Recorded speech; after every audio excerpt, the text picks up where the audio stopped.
Hola y bienvenidos. Hoy nos vamos a meter en un tema que a primera vista suena a un dolor de cabeza técnico, pero que en realidad es la maquinaria que mueve una parte gigantesca de nuestra economía, la valoración de los pasivos de los seguros. Suena denso, ¿sí? Un poquito. Dicho de otro modo, ¿cuánto vale hoy la promesa que te hace una aseguradora de que te pagará una reclamación dentro de 10, 20 o 30 años? Es la pregunta del millón, literalmente. Y no es un mero ejercicio teórico.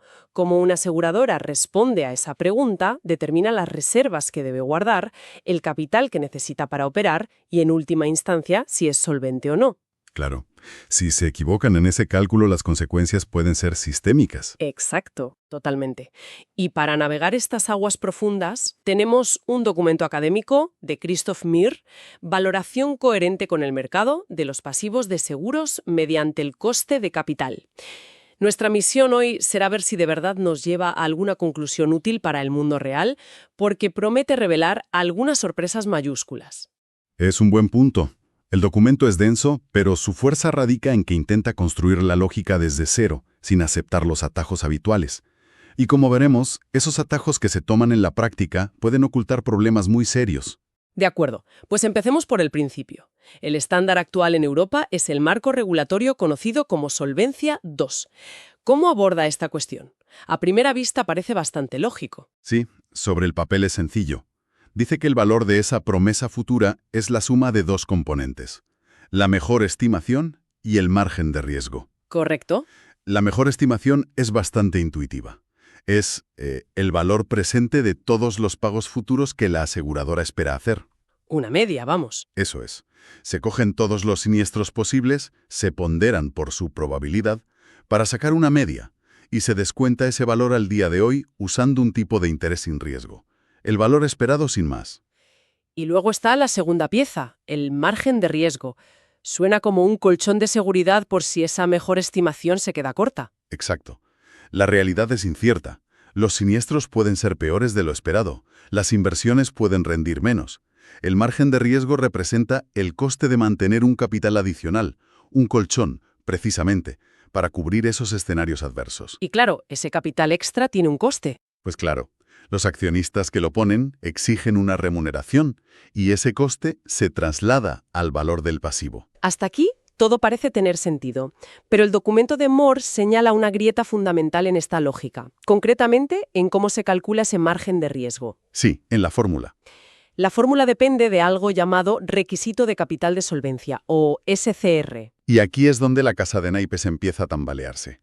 El SCR es el capital que la regulación te exige tener reservado en cada momento para afrontar un escenario adverso extremo. Vale. El problema es que en la fórmula del margen de riesgo necesitas saber cuál será el SCR del año que viene, y el del siguiente, y así sucesivamente. Y el SCR del año que viene no lo conocemos hoy. Un momento. Entiendo el punto teórico, pero en la práctica los reguladores y las empresas lo usan. ¿No estarán simplemente tomando un valor esperado de ese SCR futuro y ya está? Eso es precisamente lo que se hace, y es el núcleo del problema que el documento denuncia. Ah. Tratar una variable incierta, futura y aleatoria, como si fuera un número fijo que conocemos hoy, es una inconsistencia teórica garrafal. O sea que el SCR de mañana depende de los mercados, de los siniestros que ocurran. De todo. Es, por definición, una variable aleatoria. Si metes una variable aleatoria en tu fórmula para calcular un valor a día de hoy, el resultado es, lógicamente, otra variable aleatoria. No es un valor. No es un valor. Es como intentar vender una casa diciendo que su precio es 200.000 euros más una cantidad que dependerá del tiempo que haga el año que viene. Eso no es un precio. Vale, visto así, el fallo parece evidente. Si el método actual tiene este agujero en su fundación, ¿qué alternativa nos queda? Pues aquí es donde el autor propone un cambio de perspectiva radical. En lugar de estimar variables internas de la aseguradora, ¿por qué no intentamos construir una réplica de sus pagos usando activos que sí tienen un precio observable en el mercado? La idea de la replicación dinámica. ¿Esa es? Esto me suena del mundo de los derivados financieros, de la famosa ecuación de Black-Scholes para valorar opciones. Exacto, la idea es la misma. Se trata de construir una cartera de activos, bonos, acciones, lo que sea, que el documento llama cartera de referencia. Ajá. de tal manera que los flujos de caja que genere esa cartera imiten lo más fielmente posible los pagos por siniestros que la aseguradora tiene que hacer. Y si lo consigues, el valor de la promesa del seguro es el coste de esa cartera de replicación. Por pura lógica de mercado no puede ser otro. Es una idea potente. Es como si para valorar una panadería, en vez de estimar sus beneficios futuros, construyes una panadería idéntica al lado. Lo que te cueste montarla te da el valor de la original. Justo. Pero el autor introduce dos matices cruciales que adaptan esta idea al mundo real de los seguros, que es lo que se conoce como un mercado incompleto. ¿Y qué significa incompleto en este contexto? Pues que la replicación nunca es perfecta. ¿Quieres decir que no puedes ir a la bolsa y comprar un bono antihuracanes de Florida que pague exactamente lo que necesitas si ocurre un desastre? ¿No? Precisamente eso. No existen instrumentos financieros para cada riesgo específico. No puedes cubrir perfectamente los pagos de una pandemia o una sequía extrema con una cartera de acciones del IBEX 35 y bonos del Estado. Siempre vas a tener un desajuste, un riesgo residual. Siempre usarás aproximaciones, proxies imperfectos, y por tanto siempre habrá un desajuste entre lo que paga tu cartera y lo que debes pagar tú. Y me imagino que para cubrir ese desajuste es para lo que sigue haciendo falta un capital de seguridad. Exacto. Se necesita un fondo de capital para absorber esos golpes que la cartera de replicación no puede parar. Y aquí viene el segundo matiz clave del modelo, el concepto de responsabilidad limitada. Ah, claro. La regulación no exige ni puede exigir que una aseguradora sobreviva al 100% de los escenarios imaginables. Eso requeriría un capital infinito para cubrir, no sé, la caída de un meteorito. Claro, el famoso cisne negro definitivo. Solvencia II, por ejemplo, establece un nivel de confianza del 99,5%. O sea que como sociedad aceptamos que en el 0,5% de los casos más extremos el sistema puede fallar. Se asume una probabilidad de ruina muy pequeña, pero no nula. Y esta aceptación es fundamental para que el problema de la valoración tenga solución. He entendido. Tienes una cartera que replica la mayor parte del riesgo y un fondo de capital que cubre el resto, hasta un nivel de confianza muy alto. Pero ese capital no es gratis. ¿Cómo se incorpora su coste al valor total? Esa es la pieza que une todo el puzzle. Los inversores que aportan ese capital para cubrir el riesgo no replicable exigen una rentabilidad, no lo hacen por caridad. Y esa rentabilidad exigida es el núcleo del modelo. La condición de aceptación que llama el documento. Eso es, básicamente define el precio de asumir ese riesgo puro de seguro. Es el llamado coste de capital o COC, un porcentaje por encima del tipo sin riesgo. Y este dato es el principal input externo del modelo, la conexión con las expectativas reales de los inversores. De acuerdo, y esto nos lleva a una de las conclusiones que a primera vista me pareció más extraña del documento. Para calcular el valor del pasivo hoy, tienes que empezar por el final de la vida de la póliza y trabajar hacia atrás. Suena muy poco intuitivo, ¿sí? Totalmente. Pero es una consecuencia lógica e ineludible de todo lo que hemos hablado. Es un cálculo recursivo hacia atrás. A ver, explícamelo. El valor de tu pasivo hoy depende de la cartera de replicación que necesitas comprar hoy. Esa cartera tiene que hacer dos cosas: cubrir los siniestros del próximo año y, además, tener valor suficiente al final de ese año para poder financiar la cartera del año siguiente. Ah, vale. Por lo tanto, para saber qué necesitas hoy, primero tienes que saber cuánto va a valer tu problema mañana. O sea, para saber el valor en el año 5, necesitas saber el valor en el año 6. Para el del año 4, necesitas el del 5 y así hasta llegar a hoy. La mejor analogía es la del lanzamiento de un cohete por fases. Me gusta. Para saber cuánto combustible necesitas en la primera etapa, en la base, primero tienes que saber cuánto pesan todas las etapas que van por encima de ella, incluida la carga útil. Empiezas a calcular desde la punta y vas bajando. Exacto. En valoración es idéntico. Empiezas en el último año, cuando el valor del pasivo es 0, porque ya se ha pagado todo, y calculas hacia atrás, año por año, hasta llegar al valor que tiene hoy. Y esto es crucial, porque significa que no puedes valorar una póliza a 30 años sin saber primero cómo valorar una a 29 en todos los escenarios futuros posibles.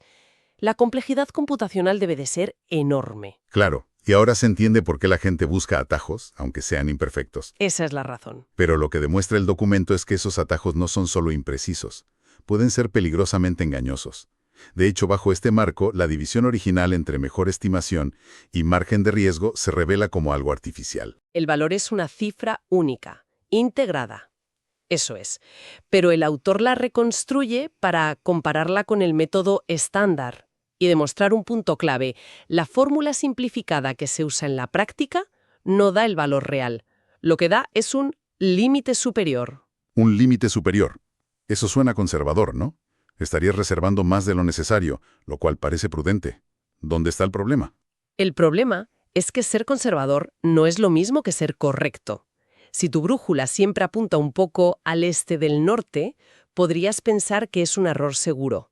Pero si a veces necesitas ir al noroeste, ese error seguro te llevará en la dirección completamente equivocada. Vale, entiendo.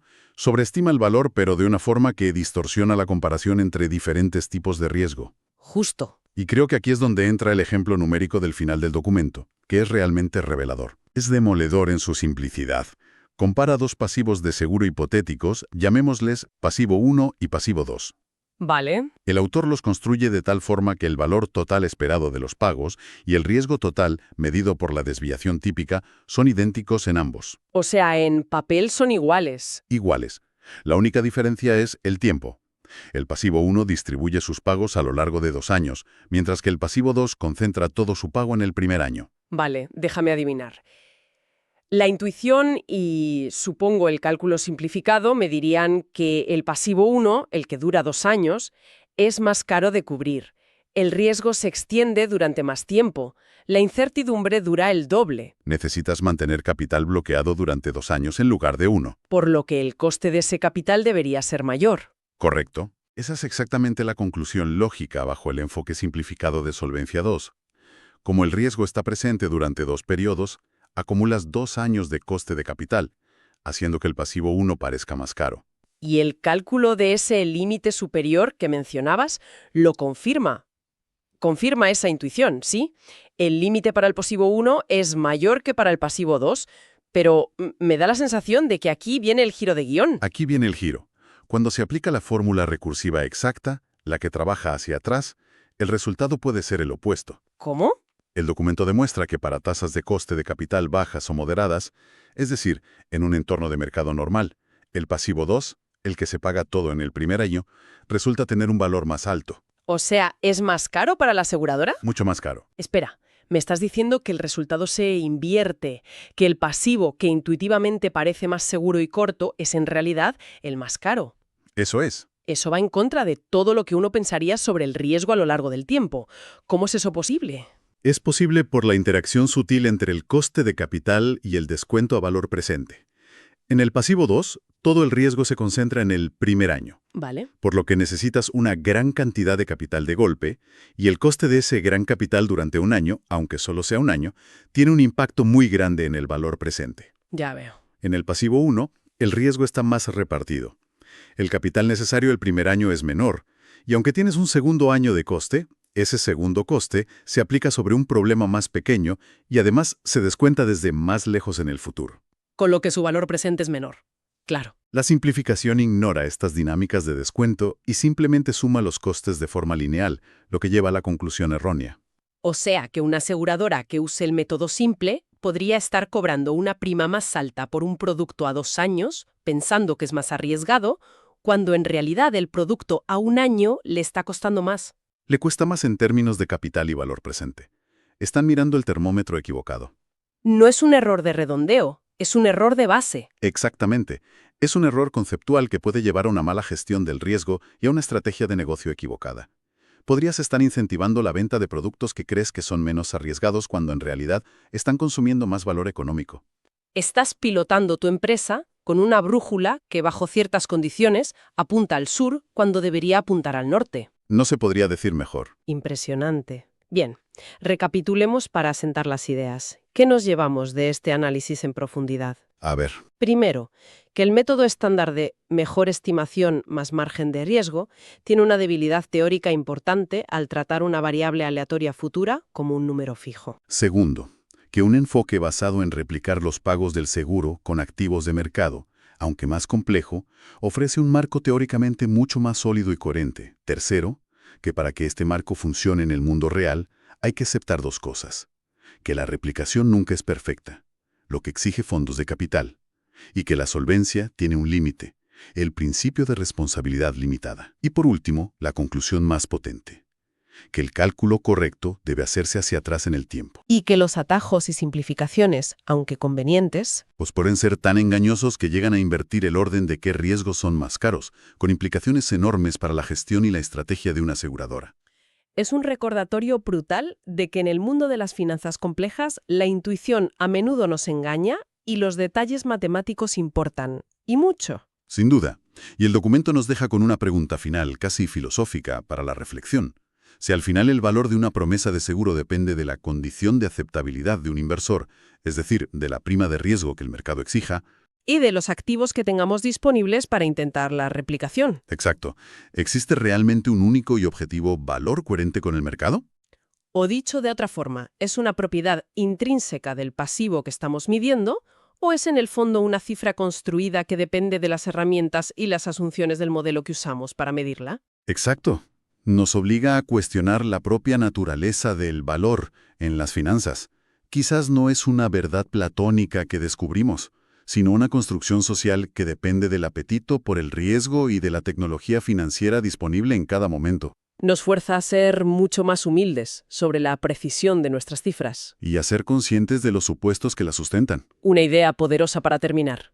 Gracias por acompañarnos en este análisis. Hasta la próxima.